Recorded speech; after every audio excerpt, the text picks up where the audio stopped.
Bueno, continuamos con su programa Rumbo al Poder. Soy el periodista Martín H. Fiorani. Estamos en vivo y en directo. Son las 11 de la mañana con 23 minutos. Muchos dirán, de repente Martín está haciendo programa grabado. No, estamos aquí, hoy domingo, en nuestra trinchera aquí, Rumbo al Poder. Y lógicamente con cada uno de ustedes a través de Vez Cable. Quiero recordarles a todos nuestros amigos abonados, no se olviden que este mes de febrero tenemos grandes novedades en todos los programas de sorteo. Por eso tiene que estar al día en sus pagos durante el mes de febrero. Vez Cable premia tu puntualidad. Bueno, continuamos con nuestro programa. Vamos a darle la cordial bienvenida al doctor Víctor García Toma, un excelente constitucionalista que está con nosotros. Don Víctor, ¿cómo está? Muy buenos días, le saluda Martín H. Fiorani. ¿Cómo está? ¿Cómo le va, Martín? Gusto en saludarlo. Mis respetos. Muchas gracias por estar con nosotros. Víctor, vamos así rápidamente porque hay muchas cosas que tenemos que analizar. ¿Crees que la crisis ya fue superada con este cuarto gabinete que tenemos? No, tengo la impresión más bien que se ha acentuado. Existían serias dudas acerca del liderazgo, de la eficiencia, de la eficacia y de la vocación del presidente de tener un gabinete que pudiera expresar las distintas expresiones económicas, sociales y políticas insertadas dentro de un solo plan de gobierno. Lamentablemente, cada gabinete ha ido decreciendo en calidad y cada gabinete ha ido mostrando las huellas de la corrupción. Y este no es el caso. Fundamentalmente, en este cuarto gabinete lo que sobresale son dos aspectos centrales. Primero, que se ha acentuado la presencia de personas que tienen muy poco respeto por la mujer, justamente en un periodo en que en el Perú se está combatiendo la violencia familiar, la violencia contra la mujer. Y en segundo lugar, es la primera vez en la historia del Perú que tenemos pues a un brujo, un chamán, ¿no es cierto?, a un curandero, alguien que aparenta ser médico, pero que en realidad no tiene ni los conocimientos mínimos para, digamos, hacerse responsable de una rama de la administración pública tan importante. Bueno, a 7 meses, Víctor, ya de la gestión del presidente pues, Pedro Castillo, ¿cómo evalúas realmente la gestión? Más de 20 ministros y, lógicamente, los cambios se siguen dando. Creo yo que este gabinete que va a juramentar todavía ya se comenzó a detectar algunas irregularidades por parte de algunos ministros también. Entonces, a 7 meses, ¿cómo tú evalúas generalmente el gobierno de Pedro Castillo? Yo diría que es un barco que tiene un capitán que no sabe manejar la tripulación, que no sabe cuál es el destino de puerto y que además de ello ha permitido que ingresen a ese barcos aprendices de piratas y corsarios, ¿no? Digamos, el nivel, ya no hablo de los ministros, sino de la plana directiva, está tan comprometida, digamos, con actos de corrupción que indicaría de que si en el Perú teníamos índices muy elevados digamos, de apropiación de los dineros públicos, creo que esto se va a dar con mayor medida. En consecuencia, el problema es, no hay rumbo político, no hay liderazgo, no hay técnicos ni políticos, digamos, alrededor del presidente que puedan aconsejarlo, orientarlo de manera correcta, y se acrecienta el desánimo, la decepción, en algunos casos la indignación de la ciudadanía. Y si esto no se corrige, ya sea por la vía del Parlamento, evidentemente esto podría terminar en una refriega, en una confrontación ciudadana. Puede parecer apocalíptico lo que digo, pero lo cierto es que, como tú dices, hay una crisis y la crisis tiene que ser solucionada. O el gobierno corrigiendo sus actos, o el Parlamento corrigiendo los actos del Ejecutivo, porque si no se hace ni lo uno ni lo otro, evidentemente la crisis va a continuar. Pero si no lo hace pues el gobierno y no lo hace realmente el Parlamento, lo va a tener que hacer el pueblo de todas maneras, porque la voz del pueblo es la voz de Dios. Pero tomando la metáfora, Víctor, que has dicho, se me ha puesto así, y imagínate estar en el Titanic 33 millones de peruanos dentro del Titanic. ¿Ese es el rumbo que estamos llegando bajo esta metáfora que nos has explicado? Sí, efectivamente. Y aquellos que se salen van a terminar en la isla de Gilligan, ¿no? Aquella famosa serie de televisión que había personajes todos tan curiosos y disparatados, ¿no? Entonces, sí, creo que vamos rumbo a la colisión y aquellos que se salen van a terminar, digamos, en una isla, digamos, perdido con la realidad y perdido con el progreso, el desarrollo y el bienestar, ¿no? Víctor, el presidente no tiene una popularidad en estos momentos, igualmente es el Congreso de la República.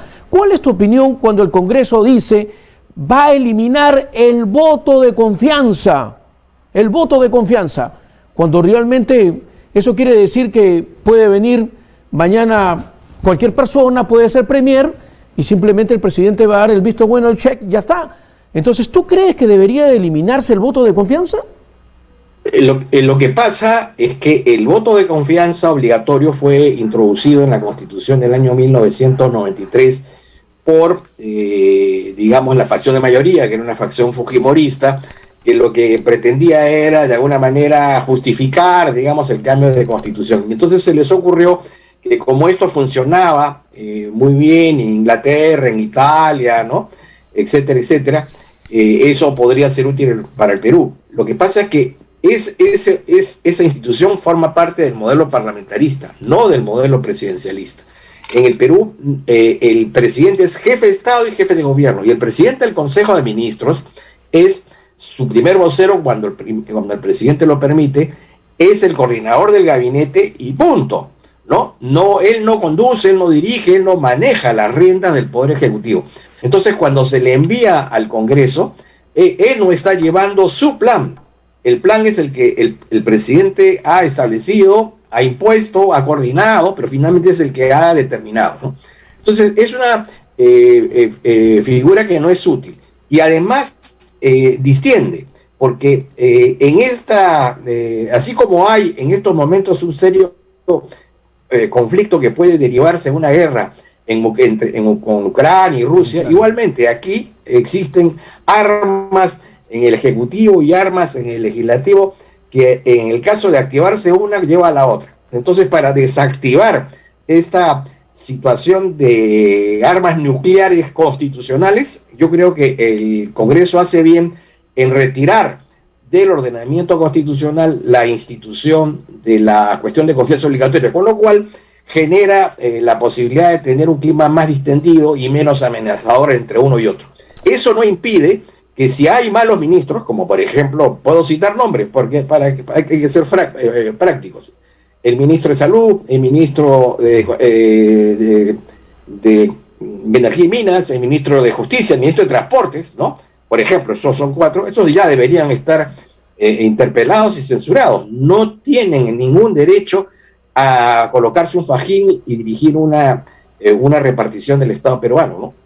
Efectivamente, hablando de guerras, hablando de armas, me trae a colación, Víctor, el premier Aníbal Torres está citando un proyecto de ley donde autoriza pues a los serenos a usar armas de fuego. ¿Estará bien esto? ¿Qué opinas? Parece que el presidente del Consejo de Ministros está mal aconsejado. El año pasado se ha aprobado una nueva ley sobre los serenos, y en la cual se habla específica y concretamente de que no pueden hacer uso de armas, ¿no? De armas. En consecuencia, está pidiendo que se haga algo en contra de la ley. Tendría que modificarse la ley. Supongamos que fuera, digamos, ese fuera el deseo del gobierno. ¿Estamos ayudando o no estamos ayudando a la solución del problema? Y yo creo que no. Porque si bien los serenos cumplen una labor que nadie desconoce, dependiendo por supuesto de los distritos, lo cierto y lo real es que a diferencia de la policía, no tienen la preparación de los 3 años, muchos ingresan incluso sin ningún tipo de evaluación, y nadie puede, digamos, garantizar que una persona, un sereno, pueda hacer un uso adecuado, razonable y responsable de un arma de fuego, con lo cual eso podría contribuir más bien a incrementar la violencia y no reducirla, ¿no? Bueno, entonces aquí va a haber un tema que mucho se va a tener que tratar, porque también no es fácil entregarle pues un arma a una persona, tiene que estar psicológicamente preparada. Si nosotros hacemos una línea de tiempo dentro del serenazgo, en Miraflores terminó muerto realmente un extranjero, ¿no? Un español, un torero, acuérdate. Así es. Entonces, Sí. Y no quiero seguir citando más todavía, entonces tenemos que Martín, tener a personas más capacitadas. han habido combates cuerpo a cuerpo entre los serenos de Magdalena con los de San Isidro, los de varios distritos. O sea que, imagínate darles armas de fuego, eso termina como el viejo oeste, es decir, como el viejo oeste. Lo bueno y lo malo y lo feo, ¿no? Sí, efectivamente. Bueno, hablando de estos temas también, Víctor, hay un dictamen que aprobó la Comisión de Justicia del Parlamento, que afectaría pues a los periodistas, ya que estaríamos prohibidos de informar sobre las investigaciones de personas imputadas sobre actos de corrupción. Particularmente, como periodista, es como que me estuvieran poniendo aquí una mordaza, ¿no? Y nadie ha hablado de la prensa, no sé qué ha pasado. Entonces, aquí está la Comisión de Justicia, prácticamente esto estaría afectando a muchísimos periodistas que hacen trabajo de investigación, porque si en el tema del abajato y otros temas más de actos de corrupción, ya no se va a poder informar, porque si no es periodista va a acabar preso. Entonces, me parece de mal gusto que haya un dictamen aprobado por la Comisión de Justicia. Ojalá que en el Parlamento no lo aprueben esto, ¿ah? Sería una desgracia totalmente para la prensa. ¿Cuál es tu opinión? Totalmente de acuerdo, Martín, contigo en el sentido de que cuando un medio de comunicación tiene una noticia que es de relevancia pública, tiene el deber y el derecho de hacerlo conocer a la opinión pública, ¿no? Entonces, en ese sentido, la ley es un despropósito. Cosa diferente, y ya no tiene nada que ver con los periodistas a los que evidentemente es el medio entre la realidad diaria y el público, es el papel de los operadores del sistema judicial. Y estoy hablando de los fiscales y los jueces, o incluso la policía, que es la que filtra esa información, la que incluso vende esa información. A esos hay que, digamos, ahí está, digamos, lo que hay que sancionar, que existiendo información reservada en manos de un funcionario público, por A, B o C motivo, peor si es por dinero, digamos, permita que esas fuentes pasen a terceros, que pueden ser periodistas, y que ellos ya en sus condiciones tales las divulguen. Entonces yo creo que no se está atacando correctamente el problema a los periodistas ni con el pétalo de una rosa, porque la libertad de expresión es la base y el pilar de la democracia.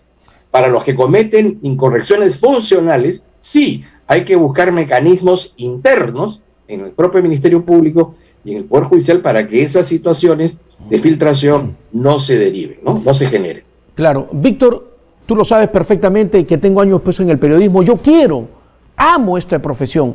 Todos los días trato de dejarla bien en alto y no vamos a permitir realmente que en el Parlamento haya estas leguleyadas para ponernos una mordaza. Pero no solamente la mordaza a los periodistas, porque me he quedado estupefacto porque los medios no hablan. Nosotros de nuestra trinchera, como una prensa independiente, Ves Cable, que es el canal de todos los pueblos, de los sectores populares y también donde llega realmente nuestra señal a nivel nacional, quiero decirles que nosotros mantenemos una postura siempre. Acá nosotros no estamos a favor ni en contra, somos plural, neutral, estamos con el pueblo. Y porque el pueblo sabe que nosotros hacemos un periodismo totalmente, por eso es necesario que esto no debe de aprobarse en el Congreso. Pero me preocupa, ¿sabes qué me preocupa, Víctor? El tema de los fiscales, los jueces. O sea que prácticamente otra mordaza para el juez. Ya no vamos a escucharlo al señor al señor Vela, al señor Domingo. Ya no va a poder declarar cómo va el proceso realmente de los imputados. Y esto es lamentable en nuestro país. ¿Cuál es tu opinión? En eso sí, Martín, tengo una diferencia contigo, si me lo permiten. Claro. Y es que ha habido, sobre todo en el Ministerio Público, una fase farandulera. Es decir, los fiscales se han enamorado de las cámaras de televisión, se han enamorado de las entrevistas y se han convertido en actores políticos, ¿no? Entonces, ya no había programa los sábados, los domingos, que son los días en que tanto en radio como en televisión se hacen pues la síntesis de las noticias, en que no apareciera uno de estos personajes que ocupaba incluso un espacio mayor que el presidente de la República. Es decir, era más importante tener una entrevista con Martín Pérez o cualquier otro fiscal de esas características que hablar pues con un congresista, que hablar con un alcalde, ¿no? Porque tenían la pepa. Y entonces,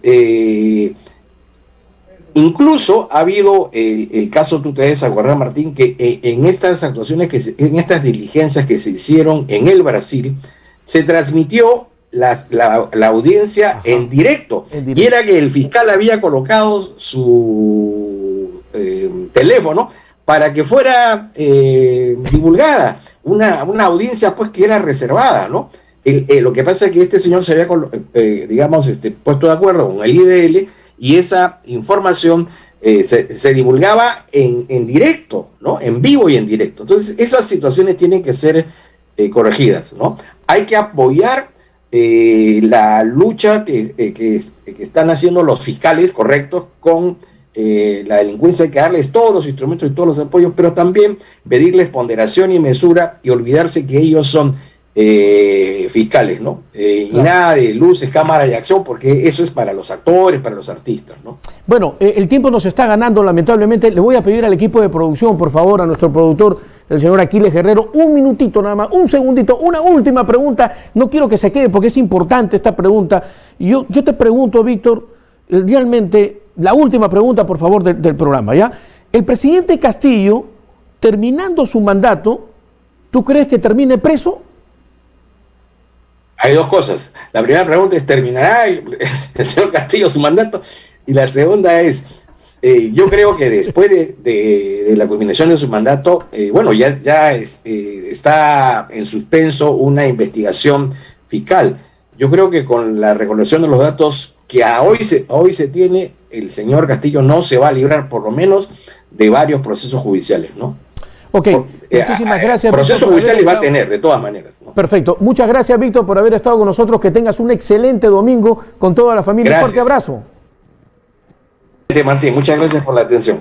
Ok, muchas gracias. Nos vamos a una brevísima pausa comercial. Estamos en vivo y en directo, por si acaso. Cuando hacemos programas en vivo, todas las cosas, ocurren algunas cosas de repente de la conectividad. Pero nos vamos a una brevísima pausa comercial. No cambie de canal porque retornamos con Rumbo al Poder con Martín H. Fiorani. Ya volvemos.